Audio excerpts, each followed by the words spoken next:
कभी ऐसा हो कि फ़ोन की गैलरी में कोई ऐसी तस्वीर दिखे जिसे कभी खींचा ही न हो। आज हम एक ऐसी ही कहानी को समझने जा रहे हैं जो एक मामूली सी तकनीकी गड़बड़ से शुरू होती है और फिर एक भयानक सपने में बदल जाती है। चलिए देखते हैं कि ये कहानी कैसे एक आम से डर को हमारे जहन में उतार देती है। कहानी में आगे बढ़ने से पहले बस एक पल के लिए इस सवाल के बारे में सोचिए। ये सवाल हमें सीधा कहानी के दिल में ले जाता है, क्योंकि हम सभी के फ़ोन्स में हमारी ज़िंदगी की तस्वीरें कैद होती हैं। अक्सर सबसे डरावनी कहानियों की शुरुआत बहुत ही साधारण सी बातों से होती है। इस कहानी में भी सब कुछ एक छोटी सी मामूली लगने वाली गड़बड़ी से ही शुरू हुआ था। तो मिलिए रितिका से, एक कॉलेज स्टूडेंट जिसे अपनी जिंदगी के हर पल को कैमरे में कैद करने का शौक है। लेकिन एक सुबह उसकी गैलरी में एक ऐसी तस्वीर थी जिसे उसने नहीं खींचा था। उसने सोचा, अरे कोई ग्लिच होगा, और बात आई गई हो गई। ये पहली तस्वीर बहुत ही मामूली थी, मतलब सिर्फ उसके बेडरूम की एक खाली दीवार, इतनी साधारण कि कोई भी इसे भूल जाए।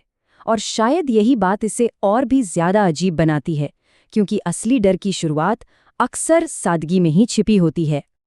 लेकिन ये सिर्फ एक बार की बात नहीं थी। बहुत जल्द ये एक पैटर्न बन गया। हर दिन एक नई तस्वीर, और हर तस्वीर पहले से थोड़ी और पास से ली गई थी, जैसे कोई धीरे धीरे, बहुत धीरे धीरे उसके करीब आ रहा हो। और ये पैटर्न कैसा था, वो यहाँ साफ दिखता है। पहले दिन तस्वीर दीवार की थी, दूसरे दिन स्टडी टेबल की, और देखते ही देखते छठे दिन तक कैमरा उसके बिस्तर के ठीक बगल तक पहुंच चुका था। ये कोई इत्तेफाक नहीं था, ये एक सोची समझी चाल थी। अब रितिका को समझ आ गया था कि कुछ तो बहुत गलत है। उसने हर दरवाज़ा, हर खिड़की जाकर चेक की। सब कुछ अंदर से बंद था।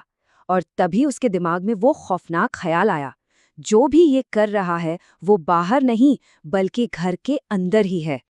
लेकिन डरने के बजाय रितिका ने फैसला किया कि वो इस अनदेखे दुश्मन का सामना करेगी। उसने उसे पकड़ने के लिए एक जाल बिछाने का सोचा।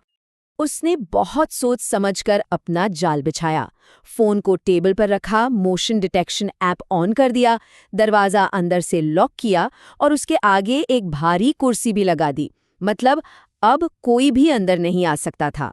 उसे ऐसा लगा, पर उसकी यही तैयारी उस रात को और भी भयानक बनाने वाली थी। आधी रात, ठीक 3:22 पर एक आवाज ने उसे नींद से जगा दिया। एक हल्की सी क्लिक, जैसे किसी ने कैमरे का शटर दबाया हो, और ये आवाज कमरे के अंदर से ही आई थी। जब उसकी आंख खुली तो जो मंजर उसने देखा उस पर यकीन करना नामुमकिन था। उसका फोन टेबल पर नहीं था, वो कमरे के बीचों बीच हवा में बिल्कुल सीधा खड़ा था, जैसे किसी ने उसे पकड़कर उसकी तस्वीर खींची हो। रात का खौफ तो जैसे तैसे गुजरा, लेकिन सुबह एक नए डर को साथ लेकर आई। जब उसने अपना फोन उठाया तो उसे पता चला कि उस रात कैमरे ने क्या क्या देखा था। उसकी गैलरी में 19 नई तस्वीरें थीं। 19 तस्वीरों का सिलसिला कुछ ऐसा था। पहली तस्वीर सिर्फ फर्श की थी, लेकिन दूसरी तस्वीर कंबल से बाहर झांकते हुए उसके पैरों की थी। और फिर उसके सोते हुए चेहरे की एक क्लोजअप तस्वीर। कोई उसे इतनी नज़दीकी से देख रहा था जब वो सो रही थी।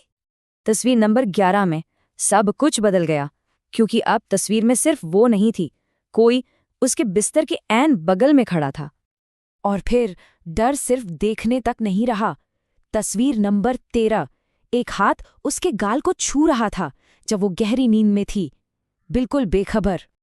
तस्वीर नंबर 17, एक पीला लंबी लंबी उंगलियों वाला हाथ उसके गले के बिल्कुल पास। अब ये सिर्फ डर नहीं था, ये एक सीधी सीधी धमकी थी।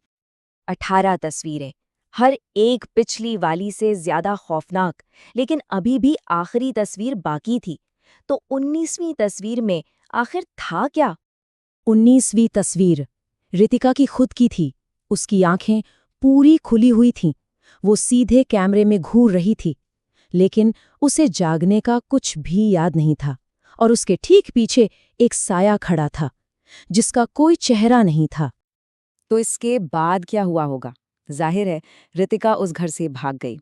लेकिन इस कहानी का सबसे डरावना हिस्सा अब शुरू होता है कि आप जगह से तो भाग सकते हैं, पर अपने डर से नहीं। वो उसी रात उस घर को हमेशा के लिए छोड़कर चली गई। पर तस्वीरों का सिलसिला वो नहीं रुका। हर रात ठीक 3:22 पर उसके फ़ोन में एक नई तस्वीर अपने आप आ जाती है। और हर नई तस्वीर में वो बिना चेहरे वाला साया थोड़ा और करीब आ जाता है। और ये कहानी इसी एक सवाल पर आकर रुक जाती है, आज रात वो कितना करीब आएगा?